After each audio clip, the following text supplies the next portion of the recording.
Добре дојдовте на 14-тото издание на Моја сторија. Овој пат ќе имаме вистинска пролетна епизода. Минатиот пат разговаравме за една тема која што е прилично важна, особено меѓу младите. Зашто точно разговаравме и кои поенти ги извоивме за вас, ќе видите од следниот прилог. Да погледнеме.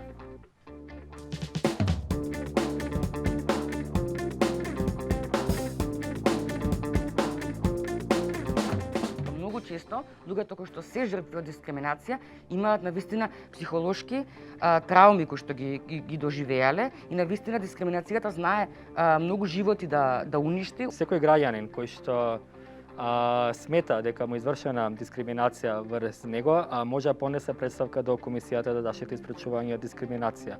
Ние се среќаваме со повеќе видови на дискриминација.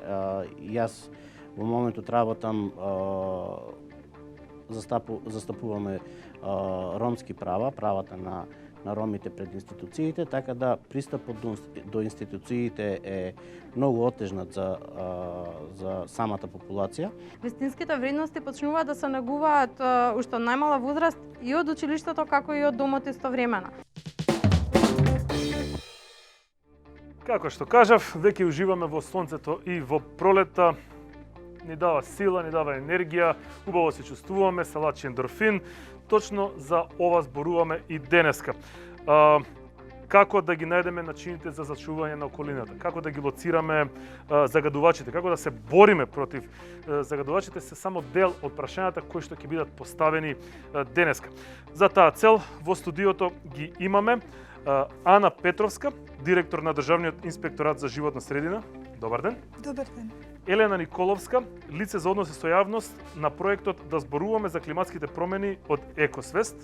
Добар ден. Браво. Васил Ханџиски, млад амбасадор за климатските промени. Здраво. Здраво. Одамна сме немале млад амбасадор, таман си ти. И Кристина Божурска, шумарски инженер, проектен координатор на ЦНВП.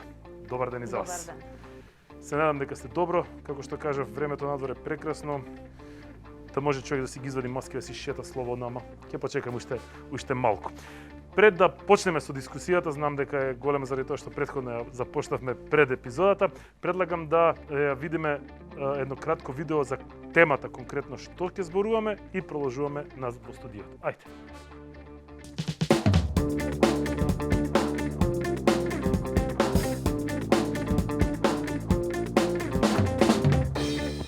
Како да се прилагодиме на климатските промени? Во свет кој се загрева со вртоглава брзина, последиците од климатските промени стануваат се повидливи и невозможни да се игнорираат. Климатските промени влијаат на нашето секојдневие, здравје, храна и ја загрозуваат безбедноста на нашите заедници. Затоа, ние мораме да го смениме начинот на кој живееме, за да ја намалиме побарувачката за енергија и ресурси, да ги намалиме нашите потреби за енергија. Прилагодувањето кон климатските промени многу често значи да научиме како да не им се спротивставуваме на новонастанатите климатски услови, туку внимателно со нашето досегашно и ново знаење да испланираме поодржливи живеалишта, како и напредување на транспортот, земјоделието, шумарството. Поради зависноста од временските услови, храната е најмногу погодена од климатските промени. Ние мора да научиме како паметно да го искористуваме земјиштето, за да обезбедиме храна и во екстремни временски услови. Агроекологијата е пример за искористување на постоечките екосистеми за да произведеме храна, додека во исто време ја зголемуваме отпорноста на земјоделските посеви на топлотни бранови и поплави. Урбаната популација се зголемува со забрзано темпо и се очекува таа да порасне за 66% до 2050 година. Мегаградовите се соочени со губење на зелените површини, аерозагадувањето и топлотните бранови. Затоа ние мораме да научиме како да ги планираме нашите градови паметно. Повеќе да се проектира и искористува зелената инфраструктура.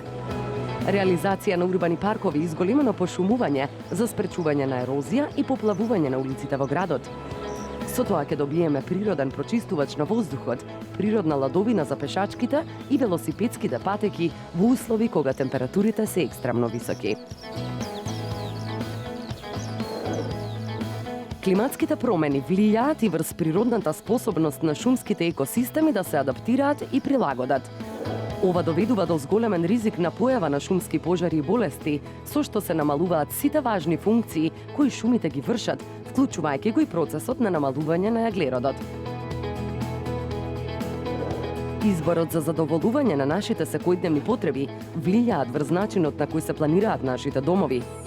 Затоа одбери енергетски ефикасен дом со многу зелена површина во околината. Побарај дом со електрична енергија од обновлив извор, да бидеме генерациите што ќе ја зачуваат иднината.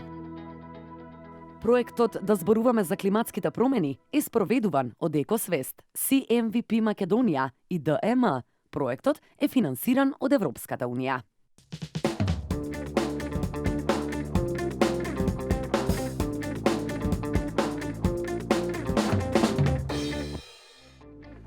Да почнеме одма директно. Многу луѓе кога ќе кажат климатски промени го врзуваат со загадување. Васил, кажи ми што е всушност климатски промени, терминот?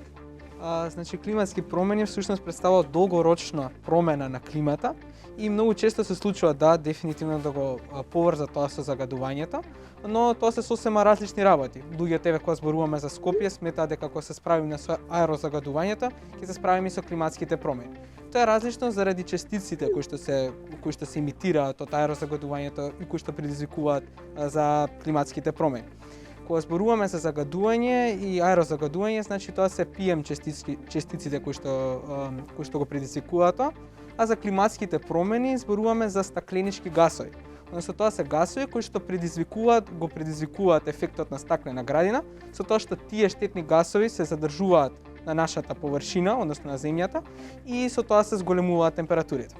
Така. А PM частичките влијаат на тоа? Директно или? Не, PM частичките не влијаат врз климатските промени, влијаат врз загадувањето, но влијаат врз здравјето, да речеме, но не влијаат врз креирањето на стакленички градини. Да. Кога што сватив, така? Да. Добро, кој е главниот виновник за глобалното, не знам, за затоплувањето, за климатските промени? Порано, ако не се лажам, беше природата до пред некое време. Сега? Сега во последните години, односно по индустријската револуција и со напреднувањето на технологијата, влегуваме во една антропогена ера, каде што човекот влијае значително врз климатските промени. Што значи дека ние сме сега еден од главните фактори кои што предизвикуваат да се случуваат овие климатски промени и затоа многу брзо ни се случува, затоа што ние се повеќе и повеќе испуштаме стакленички гасови. Така. Кристина, што е всушност Националната коалиција за клима? Националната коалиција за клима е неформална коалиција која што ја оформивме преку проектот Да зборуваме за климатските промени. Целта на коалицијата е да се здружат граѓанските организации кои што работат во повеќе сектори кои што се поврзани со климатските промени. Меѓутоа исто така вклучуваме и експерти кои што се стручни во тие сектори. И целта на коалицијата е сите заедно да делуваме, значи да ги следиме политиките кои што ги носат, се поврзани со климатските промени, да даваме предлози за нивно подобрување, меѓутоа исто така да ја следиме нивната имплементација, до каде се спроведуваат тие политики и исто така да ја зголемиме свеста, да преземаме како коалиција активности, за зголемиме свеста на граѓаните. Колку членови има во коалицијата сега? Коалицијата се оформи пред една година, да. Една година и броиме 30 членки организации. Тоа се организации кои што се бават со истата тема. Имаме различни, значи имаме организации кои што се занимаваат со земјоделие, со животна средина, рурален развој, транспорт, исто така организации кои што работат во делот на енергетика. Значи отворена за сите организации, сите граѓански организации кои што работат во сферата поврзана со заштита на животната средина и климатските промени. Исто така преку коалицијата имаме оформено мрежа на регионални координатори во сите 8 региони на плански региони на државата, каде што тие работат директно на локално ниво, остваруваат соработка со општините и со локалните организации. Значи, симплифицирано се односи некој закон, вие пратите дали тој закон ќе се имплементира брзо? Може да влијаете на тоа? Ве бараат кога се... Еве, например, сега се работи на подготовка на закон за клима и искочена е нацрт стратегија за клима од коалицијата.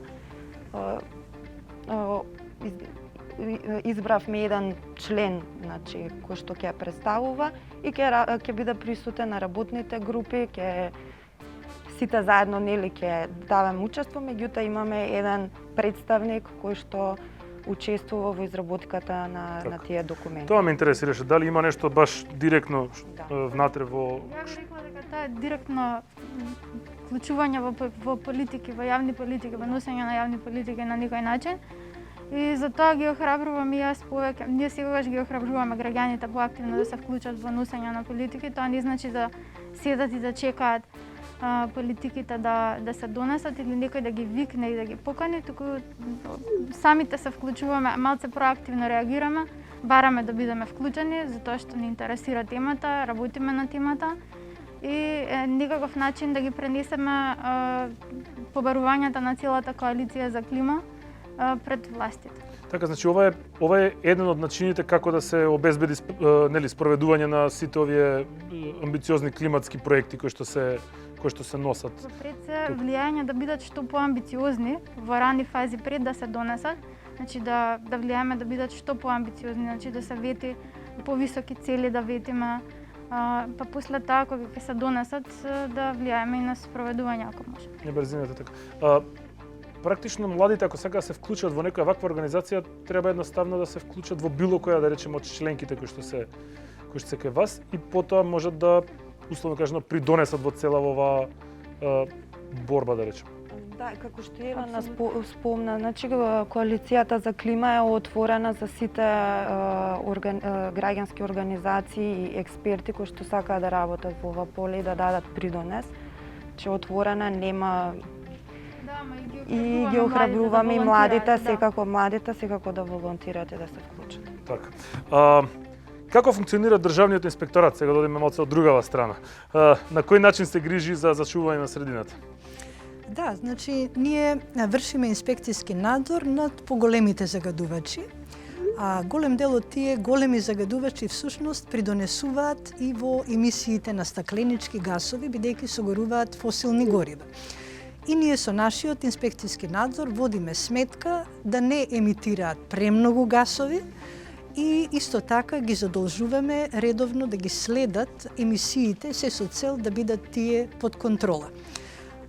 Исто така, освен овие загадувачи, ние вршиме надзор и врз животинските фарми, бидејќи емисиите на стакленички гасови, особено метан, се вршат и при интензивното одгледување на добикток, особено во свињарските фарми, а вршиме и надзор врз начинот како се депонира отпадот од собрано домаќинствата, од индустријата и од комерцијалните дејности.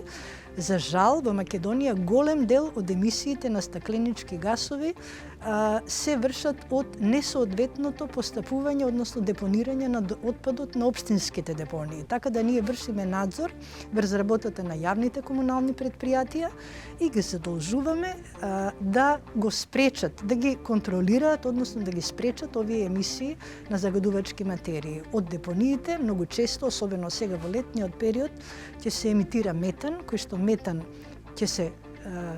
ќе придонесе до запалување на депониите и тогаш се емитираат многу лоши загадувачи, а дополнително се влијае и на климатските промени. Така, иако спомнавме дека загадувањето на воздухот не влегува директно во ова, сепак тоа мислам дека придонесе малку повеќе да се осврне и да се удари акцент на сите овие согорувања и сите нерегуларности што се случуваат. А со самото тоа што дозволите што ги издава Министерството за животна средина ги лимитираат емисиите на азотни оксиди и јаглероден диоксид и овие два гаса перманентно се мерат и се следат нивните емисии, автоматски значи тоа се двете страни од една медаља. Едно е загадувањето, бидејќи што повеќе гориво гориме фосилно, кое што ги содржи овие материи што предизвикуваат вакви емисии, толку повеќе ќе придонесуваме до климатските промени. Например, да го дополнам и Васил, значи кога зборуваме дека човекот влијае на климатските промени, тука пред се мисли на енергетиката. Ние согоруваме лигнит, кој што е фосилно гориво, каде што имаме исклучително високи емисии на азотни оксиди, нели, и на сулфурен диоксид. Најголем придонес во вкупните емисии на јаглероден диоксид во државата доаѓаат од енергетските капацитети. И понатаму, нели, и од транспортот, меѓутоа ние како инспекторат тука немаме надлежност, тука се други органи, Министерството за внатрешни работи, зградите, значи зградите треба да бидат енергетски ефикасни, енергијата што ја трошат за затоплување и за вентилација, исто така би требало да доаѓа од обновливи извори и како што кажав, емисиите доаѓаат и од земјоделството и од депониите. Од тие причини, значи, ние имаме некаква улога во намалувањето на емисиите на стакленички гасови и тоа го правиме со големо внимание. Така. Нели се потпиша некој договор во Париз за спречување на катастрофи, тоа беше повеќе земји, ако не се лажам така, што друго содржи овој договор? Значи, овој договор е потпишан во 2015 година, каде што повеќето од земјите се потписнички на овој договор, меѓу кои нашата земја, и каде што се зборува за третиот ред на обврски, кои што би се превземале за намалување на глобалните емисии на јаглероден диоксид, односно и на стакленички гасови воопшто, бидејќи тоа придонесува да се накачува просечната глобална температура и ако дојде до одреден, односно до 2 степени што не се препорачува, ако ќе надмине тоа ќе следува еколошка катастрофа, односно ќе има промени кои што нема да може да се вратат, односно кога ќе се случи тоа, веќе ќе можеме да видиме нешто што нема да можеме повторно да го вратиме. Нема да имаме време да го вратиме. Не сакам да бидам апокалиптична, ама еве да кажеме само да информираме дека со темпото со кое што се движиме сега, односно со ветувањата кои ги имаат направено државите до сега, сите земји кумулативно, во поглед на намалување на емисиите на стакленички гасови секоја држава, се движиме на глобално затоплување од повеќе од 2,5 степени Целзиусови. Ова е многу и значи дека не се движиме според траекторијата како што треба и дека треба да направиме многу повеќе како би го ограничиле порастот на глобалните температури под 1,5 степен Целзиусов впрочем. Тоа што значи под 1,5 степен на годишно ниво? На глобално ниво, да. Во колкав период? На глобално ниво, на годишно ниво. Значи, меѓутоа да ги задржиме под 1,5 степен Целзиусов затоплување на глобално. Сега некој ќе каже, имавме снег летава, како е тоа можно кога викате дека има глобално затоплување, така и температурите се движат нагоре. Ама ние токму сезонава гледаме дека имаме малку, јас би го нарекла налудничаво време, кога имавме на крајот на март буквално лето и после тоа имавме снег, така, на почетокот на април. Ова не е својствено и не е нормално за држава како нашата, што се наоѓа буквално на блиско до Грција, на југот, значи. Меѓутоа, за жал, ќе гледаме се почесто таква нагло промени во температурата што не може да ги предвиди ни една метеоролошка станица. Може да очекуваме, според проценките за нашата држава, може да очекуваме до 2050 да се движиме кон напустинувања и суши, зачестени и продолжени. И сега да упростиме, ова значи дека практично ќе стане невозможно да одгледуваме храна или не храна каква што сме навикнале да јадеме. И нормално ќе ни биде малце тешко и нас да се движиме низ градот. Сега малце ме замисливте. 1,5 степени Целзиусови на годишно ниво. На глобално ниво зборуваме, не во нашата држава. Аха, значи во целиот свет вкупно кога ќе се собере затоплувањето да не пречекори 1,5 степени.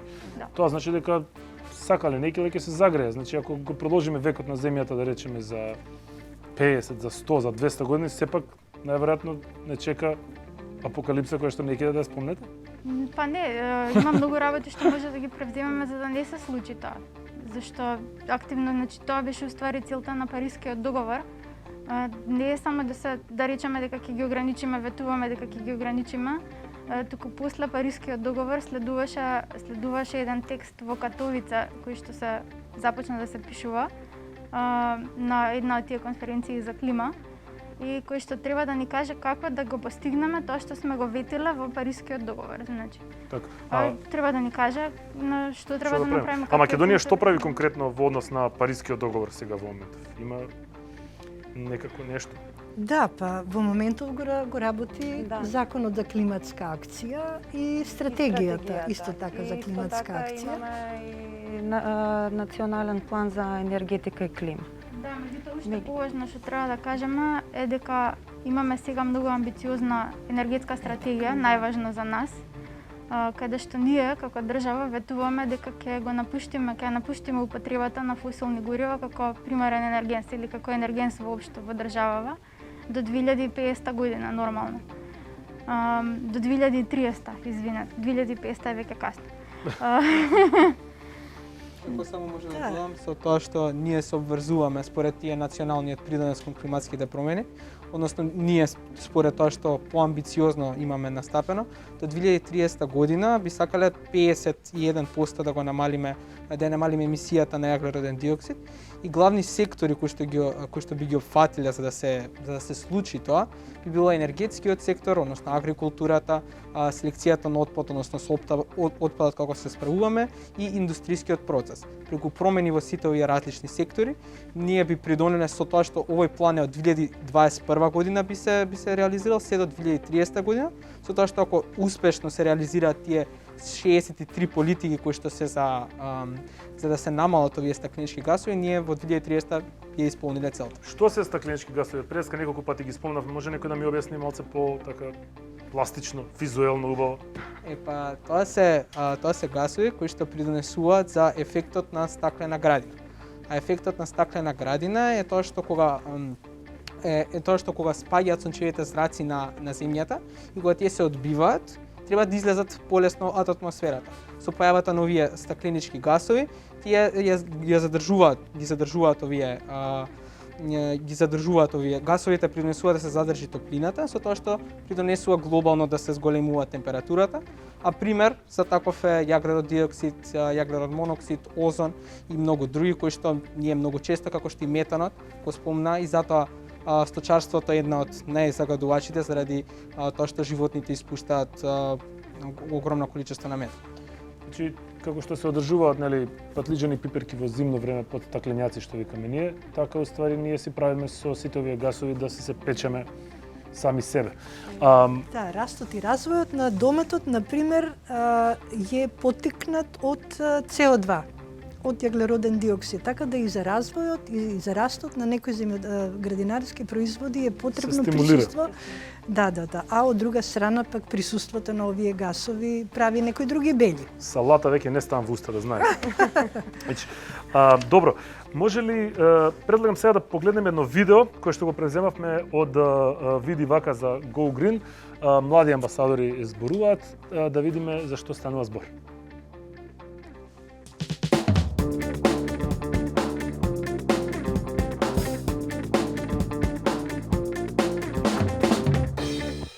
Ние Ние сме последната генерација која може да ги спречи климатските промени.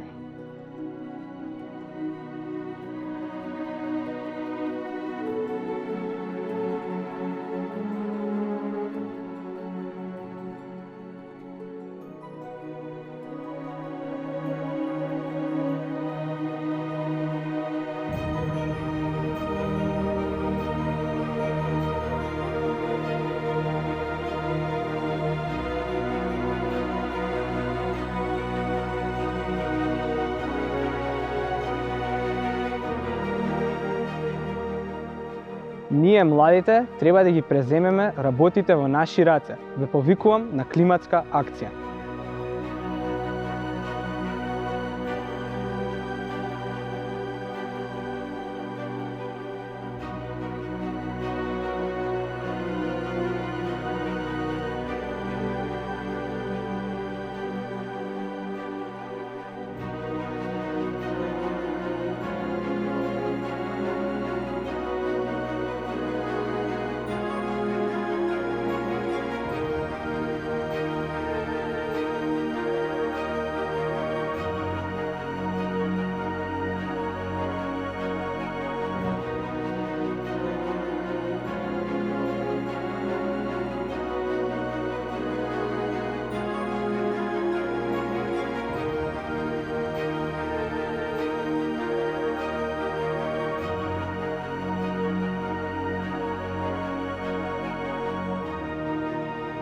Young people across the world are leading the charge on global climate action.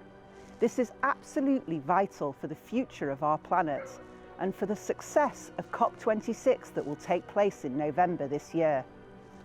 Activism plays a vital role, and you, the youth, are key in pushing all of us to go further.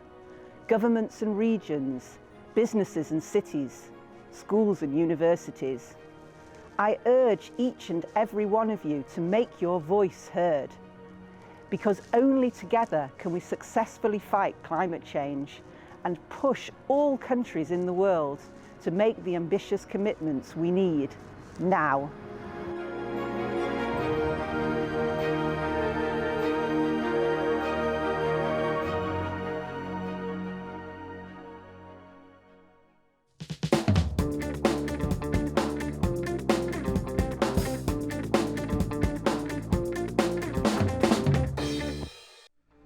Кристина, која е функцијата на шумите во цела оваа работа, во намалување нели на Значи, шумите ни се после океаните, едни од најважните системи кои што ги складираат стакленичките гасови. Меѓутоа, треба многу да бидеме внимателни, бидејќи колку што значи нивната способност и големина да ги абсорбираат, исто така и може да имитираат доколку се случат шумски пожари. Тие ни се важен екосистем во дело за заштита на биодиверзитетот, намалување за овозможување на регулирање на водниот режим, исто така намалување на појава на ерозија, така да ни се доста битен фактор, бидејќи преку процесот на фотосинтеза го примаат јаглеродниот диоксид и на тој начин го складираат, а испуштаат кислород. Фотосинтеза, тоа го знам и јас дури. Македонија има услови за производство на енергија користејќи повеќе ресурси, не знам, сонце, ветар, вода, воздух. Што се прави на тој план, например? Да, па навистина согрувањето на фосилни горива, како што рековме во стратегијата за енергетика до 2030 година, треба да се замени со што е можно повеќе обновливи извори. Имаме едно зелено сценарио во кое што вели 2025 година нема да произведуваме струја од јаглен. Меѓутоа не верувам дека тоа е можно и изводливо на краток рок, токму заради тоа што овие обновливи извори треба многу позабрзано да се вклучуваат на пазарот. Сега, Она што е добро е што се повеќе и повеќе се користи сончевата енергија, имаме големи капитални инвестиции, каде што и државата и делумно и приватниот сектор инвестираат во искористување на сончевата енергија за енергетски потреби. Дури Министерството за економија оваа година за прв пат објави субвенции, можност за доделување на субвенции на домаќинства за инсталирање на фотоволтаици.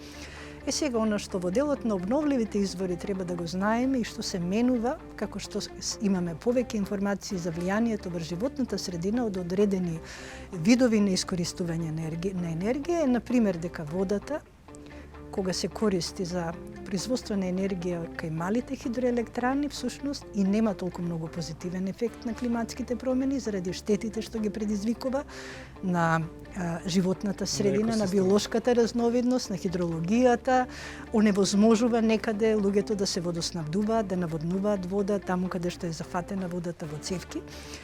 А тоа е дел од дизајнот на малите хидроелектрани, исто така се уништуваат и шуми, бидејќи треба да се изградат пристапни патишта и така натака. И оно исто што треба да го знаеме за ветерниците, за искористувањето на ветровата енергија, е дека ветерниците се добри од енергетски аспект, меѓутоа можат да бидат лоши од еколошки аспект ако се лоцираат на места каде што имаме миграција на птици. Значи, затоа што од перките на ветерниците всушност се случува и загрозени и заштитени видови на птици да се удрат, да угинат, и затоа е исклучително важно кога се лоцираат овие ветерници да не се раководиме само од параметрите на јачина и правец на ветерот, толку и да ги земеме предвид и овие прашања поврзани со заштитата на птиците. Отидоа ластовичките и не се врати. Малце зезната работа. Баш на ова прашање ме интересира. Во Италија мислам дека се воведе предмет климатски промени, ако не се лажам, така беше? Мислење по тоа прашање имате вие кај нас? Кај нас секогаш образованието кај нас е на пик. Се што ќе се направи одма стига на клоци, на боксови или само на пиедестал. Така да ова е една таква сумнителна тема. Дефинитивно треба да се дефинитивно образованието кај нас по многу прашања е проблематична и по ова прашање. Преку истражување што беше преку Гогрин, истражување за колку всушност е застапено образованието за климатски промени во нашето основно образование, и беше дојден до фрапантен заклучок, кој што всушност климатските промени како синтагма не се ни спомнати во учебниците од 1 до 9 и не е направена разликата помеѓу еколошко образование и образование за климатски промени. Каде што образованието за климатски промени зборува за последиците и што се предизвикувачите на климатските промени, а еколошкото образование збори за како човекот може придонесе за заштита на животна средина, односно живење во хармонија и така натаму, и се всушност се препорачуваат од тоа самото истражување што беше спроведено да се поттикнат донесувачите на одлуки да видат да се воведе ова образование за климатски промени и да се обноват тие што се наставните програми и учебниците, за да може да се воведат образование за климатски промени, нешто што се актуелни информации, а не застарени некои општи принципи кои што би ги имале на ова прашање. Кај син ми во училиштето имаше акција на собирање на електронски отпад. Знам дека дојде дома со кутивче за собирање на батерии, го знае на памет бројот. Тоа кој го имплементира? Тоа е самостојно на училиштето или пак на конкретна компанија? Иницијативата од кого доаѓа тоа? Пошто знам дека во учебниците тоа не постои како тема. Дефинитивно мислам дека имаат граѓанските организации врска со тоа и невладиниот сектор, баш специфично кога зборувам за во моето училиште, затоа што има и Пакомак, дефинитивно во соработка со Пакомак, бидејќи има канти кои се специфично за електронски отпад кој ги има во нашето училиште, и се дали во соработка со Пакомак и некоја невладина организација која што обезбедува и да ги поттикне всушност средношколците и помладите да селектираат отпад. И исто така мислам дека има и во некои училишта и дефинитивно повторно во соработка со граѓански организации за селектирање на пластика, хартија и така натаму. Значи треба од само иницијативно од граѓаните да се префали тоа малце на државата за таа да го протне, како што знаеме дека така малце полесно ќе го голтнат граѓаните.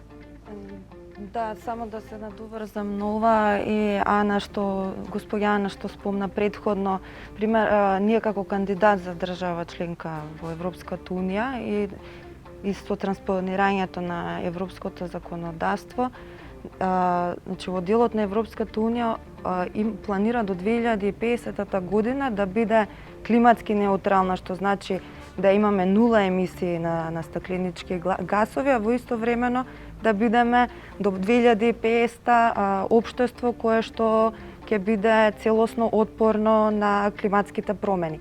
И затоа ние исто, ако сакаме да ги постигнеме тие цели, многу ни е битно да младите да се образуваат во тој дел. Значи да знаат кои активности треба да ги преземат во секојдневниот живот. Бидејќи не може да бараме нели само одговорност од институциите, мораме да почнеме од самите себе да си ги менуваме секојдневните навики. Ја викам да ги извадиме од памет со постапокалиптични сценарија, со страшни филмови, па нека му мислат после они. Се шегувам. Предлагам да погледнеме еден интересен прилог за тоа како можат, не знам, имаш иницијатива во училиштата за соларни панели. Има еден многу интересен калкулатор кој што постои, кој што може да се провери колку согорување и каква емисија има вашето училиште. Добро, може би не вашето или моето, но некој училиште на младите, затоа да погледнеме и после продолжуваме со разговорот.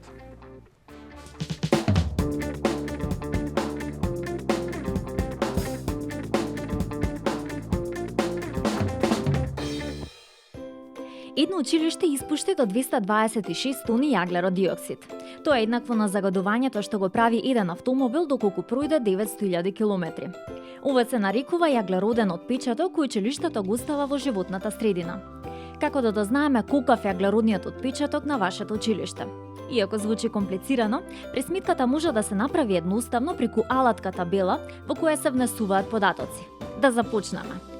Првиот сет податоци ни се потребни за да пресметаме колкава површина треба да се грее лади и при тоа да го имаме предвид придонесот во топлинската енергија кој го има и бројот на ученици. Вториот сет на податоци за видот на енергијата кој се користи ни се потребни за да можеме да го пресметаме индиректно јаглеродниот отпечаток кога станува збор за употреба на електрична енергија и директно доколку станува збор за употреба на цврсто или течно гориво. За таа цел пресметете вкупната годишна потрошувачка која е наведена на сметките на електрична и топлинска енергија. Доколку немате сметки, во прирачникот се представени и други начини на пресметка колку сте потрошиле. Резултатот покажува колку килограми јаглерод диоксид емитира твоето училиште. Кој би рекол дека едно училиште може толку многу да го загадува воздухот со јаглерод диоксид? Најдобар начин да се намали јаглеродниот отпечаток е искористување на сонцето преку поставување на соларни панели со кои би се произведувало одржлива енергија. Односно, доколку на твоето училиште се инсталираат 10 панели, ќе се избегне загадувањето од 2000 тони јаглерод диоксид. Лесно е, нели? Сега можеш и ти со помош на латката да го пресметаш јаглеродниот отпечаток на твоето училиште. Поздрав и бидете зелени!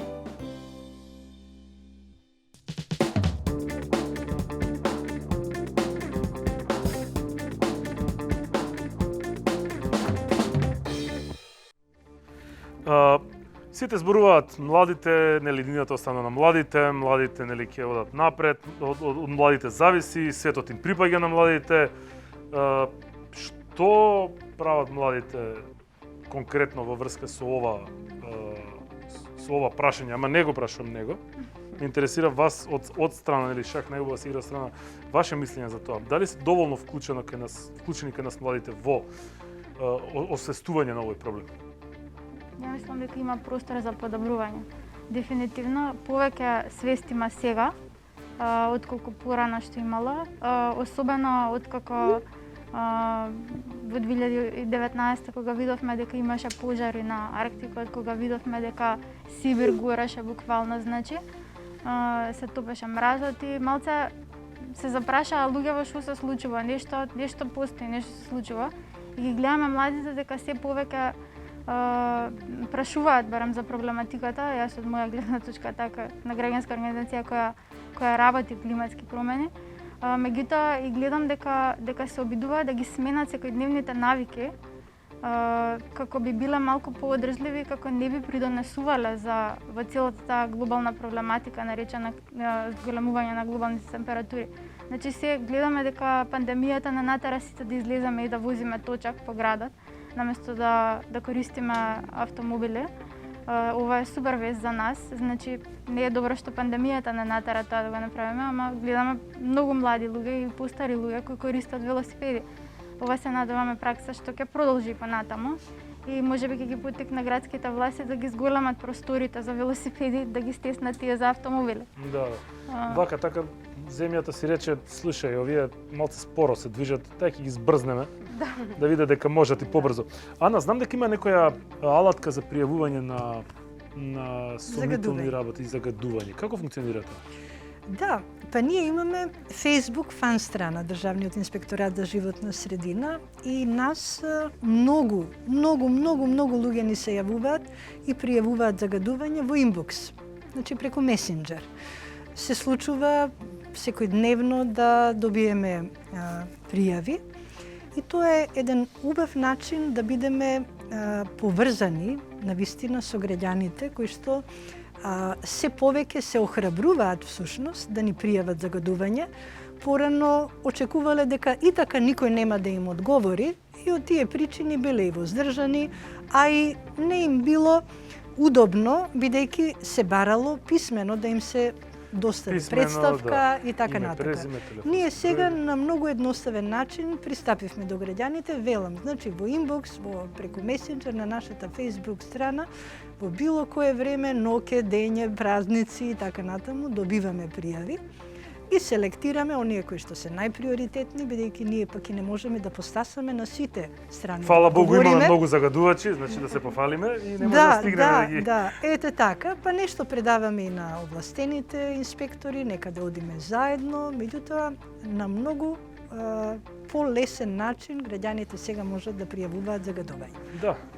Во принцип, кога ќе се олесни начинот за пријавување, многу повеќе луѓе се охрабруваат да пријават. Младите го користат овој начин на пријавување? Ова е сега многу интересно прашање. Значи, во многу мал процент младите ни се обраќаат.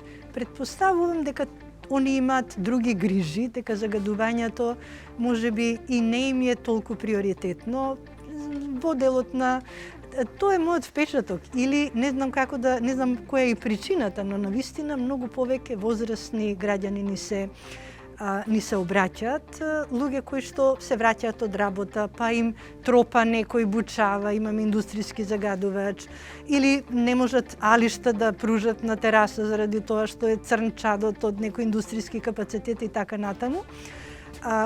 Млади навистина го гледаат тоа, сигурно им пречи, меѓутоа не се почувствувале одговорни и тие да се вклучат во овој процес. И навистина, мислам дека младите треба да превземат на себе дел од одговорноста, бидејќи навистина тоа би значило и од нивна страна поголемо учество во овие процеси. Васил, кажи ми, зошто е според тебе важно младите да се вклучат во пријавување на штеточини на глобалното затоплување?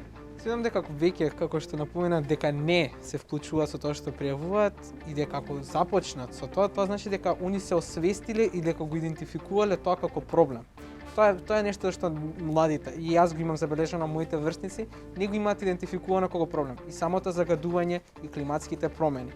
Дефинитивно кога би го идентификувале како проблем, кога ќе стватат дека тоа стварно се случува, сам дека повеќе би се охрабриле, бидејќи е доста едноставно, би се охрабриле да се насочат и да ги пријавуваат загадувачите. Уште еден начин како можеме и младите да ги вклучиме во работата на инспекторатот, а од друга страна навистина да ја подигнеме нивната свест за потребата да учествуваат во овие процеси. Значи, Инспекторатот за животна средина потпиша меморандум со една платформа на граѓански здруженија кои што формира граѓански инспекцијски совет, кој што граѓански инспекцијски совет го сочинуваат преку, мислам, 28 граѓански организации, меѓу кои и Екосвест и така натаму. И фактички младите преку зачленување или волонтирање во овие граѓански организации кои што нас ни помагаат од една страна, вршат наша контрола врз нашата работа, но и ни помагаат да ги подобриме нашите перформанси. Мислам дека тој граѓански инспекцијски совет е убава алатка, значи покрај пријавувањето да младите на поубав, подиректен начин се запознаат и да станат посвесни, поодговорни во овој дел. Конкретно Go Green, преку кои активности ги активира, ги поттикнува младите? Видовме, имаше тоа беше рекламата на прилога што го видовме, беше една од активностите од проектот кој што беше Млади амбасадори за климатски промени. Всушност таму ги добивме те знаења кои што беше за Парискиот договор и така натаму. Покрај тоа има различни акции, различни области кои што фаќаат на проблемот. Па имаше еден проект кој што беше училиште за сончева енергија, каде што беше алатката за јаглероден учинок на училиштата, каде што јас и други млади се доциравме како тоа и тоа знаење го пренесовме на нашите врсници и да ги поттикнеме и тоа бидејќи може дома да го направат тоа за да пресметат. И така натаму има и различни кои што различни акции имаат организирано за чистење и сето тоа што ги вклучуваат младите, односно ги развиваат нивните зелени вештини и зелено лидерство што би се кажало. За тие млади кои што би прошле низ вакви настани, низ доживувањето на Go Green што би се кажало, би можеле да действуваат понатаму во животот за да би за креирање на вакви зелени политики, па и се планира една таква програма за зелено лидерство, каде што од различни, наместо на различни проекти, различни настани, се да се склопи во едно и да им биде така понудено на младите, за да може, нели, се што е како би дошло како една наставна програма, за да може да се научат и се до тоа и тоа да ги освести за да превземат понатаму нешто. Така, како што кажав, што полесно им се доближи, што им се полесни начинот за активација и за учество, толку поголем ќе биде одзивот. Елена, преска спомна дека не си песимист со црни сценарија. Ајме интересира само да ни објасниш малку повеќе што ќе се случи точно ако продолжи да се загрева земјата со ова темпо како што се загрева. Треба да сватиме дека, значи јас прв пат кога отидов на конференција за клима глобална, сватив дека нашата држава е дел од светот. Тогаш прв пат сватив затоа што иако не изгледа така, ама сепак суровата реалност е дека ние сме дел од светот. Иако сме мали и придонесуваме многу малку во целата таа глобална шема на придонес на стакленички гасови, сепак придонесуваме. И она што го прават другите држави, односно што го прават од 1990 наваму, од прединдустријско доба со индустриализација, влијае на сите нас сега. Меѓутоа на земјите во развој и неразвиените земји влијае малку повеќе, затоа што за жал ние немаме финансиски средства да се справиме со последиците и штетите од климатските промени. Значи ова во пракса значи дека ние мора малку подобро да планираме и да се ангажираме како би можеле да се справиме поефикасно со последиците, бидејќи немаме просто еве поплавите кои погодија нашата држава пред неколку години. Ние немавме финансиски средства да ги надоместиме штетите на земјоделците и моравме да бараме од странски донатори. Не секогаш ќе ни бидат достапни странски донатори, не секогаш ќе имаме можност и ќе имаме луксус време за да полека се справуваме со овие последици. И токму затоа значи сценариото е дека ние се движиме кон напустинување на овој дел од светот, би рекла. За другите држави има различни сценарија. За нашата држава тоа е сценариото.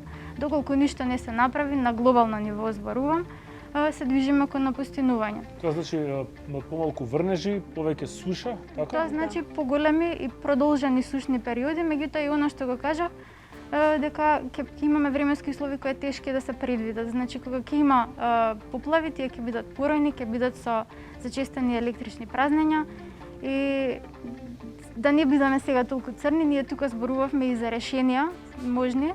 Значи зборувавме за едукација, зборувавме за начини како да се вклучат граѓаните поактивно во надзорот на институциите. И јас тука би сакала да се дополнам и да кажам дека оптимист сум затоа што имаме една убава енергетска стратегија која што предвидува меѓу другото и прекин на искористувањето на фосилни горива како извор на енергија, меѓутоа изголемувањето на обновливите извори на енергија, на искористувањето на обновливите. Сега сите овие документи што сме ги донеле се супер и повеќе од супер. Имаме ветување од 51% намалување на стакленичките гасови. Меѓутоа, што правиме со имплементација? Ветување од кого? Ветување од владата, од властите. Они викаат, ние ќе направиме се за да се намалат нели, гасовите кои што допринесуваат на стакленички Нема да направиме се, ама дефинитивно ќе превземеме повеќе. За да се намалат на него што сме превземале до 50%, сега. Така. Сега како да ги спроведаме сите тие документи? Толку ли е тешко да се спроведат тие работи? Тешко е да се спроведат тие работи. Зошто? Потребни се финансии. Пари, добра организација, компетентни луѓе, добра Образование? волја. Образование дефинитивно. Едукација. Да. Добро, тука претпоставам дека како и секогаш имаат улога голема медиумите. Моментално медиумите се бават ли со ова прашање да им како се да им свртат внимание на граѓаните, на младите дека нешто се случува или тоа го оставаат како време за ЕПП кога немаат што да пуштаат на телевизија? Сега гледавме 2-3 видеа на тема климатски промени и на тема училиште на сончева енергија и климатски амбасадори и се ова беше произведено во последниве 3 години. Јас би рекла дека баш во последниве 2-3 години медиумите дефинитивно повеќе ги покриваат овие теми. Не секогаш разбираме зошто е таа важно да оди, например, зошто климатски промени како изјава во вести, ама понекогаш се протнува и тоа како тема ета и има се повеќе комуникација. И има ефект тоа? Сакам да верувам дека да. Се надеваме дека има. Доскоро, до пред 2-3 години, значи како што Елена кажа, многу помалку се спомнуваше. Во изминативе 2-3 години имаме чим веќе новинарите почнале да зборуваат, да дискутираат на таа тема, ние се надеваме дека веќе допира и до граѓаните. Но навистина оној каталист, оној катализатор во Европа и во светот кој што придонесе за зголемување на свеста за климатските промени беа младите. И навистина мислам дека многу треба да се работи со младите, медиумите дефинитивно оваа тема треба да ја потфатат повеќе. И она што е интересно е климатските промени, многу луѓе не веруваат во нив. Па замислете кога не веруваат во корона, а камоли во климатски промени кои што тешко се докажуваат, дури и научниците тешко ги докажуваат. Од тие причини, значи, треба да сватиме дека се климатските промени реалност, дека таа реалност може да отиде во многу лоша насока и дека времето било за делување вчера, ама и денес е добро, ако почнеме да работиме. Вака од ваша гледна точка како одат и како се развиваат работите, гледате ли Македонија до 2031 година дека ќе успее драстично нешто да смени, да имплементира, да се надгради, да се апдейтува до таков систем што ќе намали и ќе биде онака директно вклучена во светската борба против промените глобални? Јас искрено се надевам дека ќе работиме многу повеќе на прилагодување на сите сектори во државата кон климатски промени, пред се здравствениот сектор, за да бидеме подготвени кога ќе дојдат климатските промени, кои се неминовни, да бидеме подготвени за тоа. Меѓутоа и да ги направиме урбаните средини, градовите, каде живеат се повеќе граѓани, да ги направиме поотпорни на климатски промени. Ова секако не значи претирана урбанизација, туку значи малце повеќе зеленило, малце повеќе планирање на урбаните средини, како би можеле да ги издржиме тие промени во климата. Значи, малце повеќе да поработиме, имаме сега, рековме, амбициозни документи кои предвидуваат намалување на емисии на стакленички гасови, да поработиме малце на прилагодување. Се додека тоа не се имплементира, се си останува само. Една добра вест сакам само да споделам, значи многу брзо ќе почнеме да ја градиме првата регионална депонија санитарна, која што ќе ги замени едно 30 барем диви депонии кои што во моментот чадат и така натаму, каде што таа регионална или само за Македонија? Таа ќе биде за општините во источна и североисточна Македонија. Значи делот Штип, Кочани, Малешевија, Пчиња, течението на Крива река, значи Брегалничкиот и Криворечкиот, односно сливот на Пчиња. Парите ги дава Европска унија, долги години се подготвуваше проектот, меѓутоа ќе се чистат, ќе се затвараат оние депонии што сега чадат, тие големи општински Штипската, проби Штипската, за нив имаме постојано пријави од граѓани дека чадат, ние одиме на терен, ама тука треба и големи пари и контроли и така натаму. Значи, трајно ќе се реши проблемот со управување со отпадот во овие два региона. И очекувам дека и во други региони ќе продолжиме со оваа насока, така да тоа би бил еден зрак на оптимизам, една убава вест дека нешто во делот на емисиите на стакленички гасови од депониите ќе почне да се менува во добра насока. Така. Пред самиот крај би ве замолил сите една порака за младите пред се. Кој како ќе има инспирација, нека почне. Ајде, нека почнат младите. Па, значи, на порака до младите да користат повеќе велосипед, да го штитат зеленилото надвор, нели. Во делот на шумите јас се надевам дека исто така нема да ги уништуваме шумите. Напротив, ќе имаме едно одржливо стопанисување на истите и ќе имаме здраво и отпорно шумарство за, нели, да не заштити во сценаријата, да. На сценаријата на Елена. Да. Јас би кажал дефинитивно многу повеќе да се едуцираат на темата и не само на оваа тема, на сите теми кои што ги засегаат, зашто треба да разбереме ние како млади, тоа е мојата порака, да разбереме која е нашата одговорност, дека ние треба да превземеме нешто, затоа што, како што кажавме, може многу лоши работи да се случат и се случуваат сега. И со климатските промени треба да сме свесни да превземеме одговорност, да почнеме најпрво самите себе, тоа е мојата порака. Да почнеме прво самите себе се менуваме, за да можеме да направиме промена. Дефинитивно со мали нешта кои што би ги смениле ние, дали тоа нема да користиме пластични шишиња, ќе користиме нема да користиме пластични кеси или така натаму, ќе возиме велосипед, вегетарианизам, веганизам, дефинитивно може да помогнеме. Така да превземеме одговорност. Прво едукација, ако од кој ќе сме свесни, дефинитивно ќе превземеме одговорност. Така едукација и да превземеме одговорност. Тоа е мојата порака. Да, ја би им порачала да одат по девизата дека ништо не е невозможно, односно дека се е возможно што ќе си замислат. И така, ако си замислат дека е возможно да влијаат врз проведување на некоја политика, јас сум сигурна дека ќе успеат и ќе се мултиплицира тој ефект на учество во овие јавни политики на младите луѓе и дека навистина ќе може да се поместат многу работи. Постојат многу начини на учество, не е само седење во соба и дискутирање со политичари. Може да се вклучат дури во локалните политики. Сега нема да кажам да излезат на улица пошто пандемија, ама дефинитивно и одржување на вакви собери е влијање на политиките. Да штедат ресурси, да штедат вода.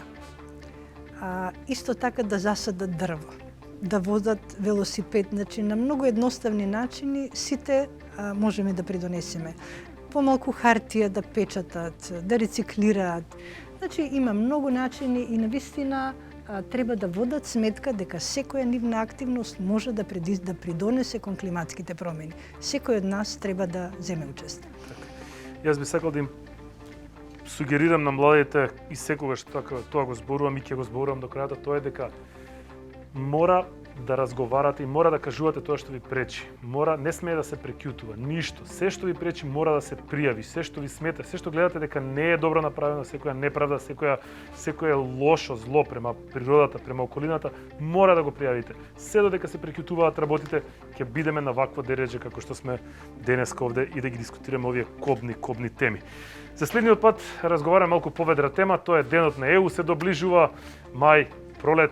Така што јас ве оставувам во добро здравје, имајте убав остаток од неделата, чувајте се, не загадувајте, печатете од двете страни на листовите што ви се за дома, не палете огнови, правете се како да утре е последниот ден кој што треба да го направиме ова. Довидување, имајте убава вечер.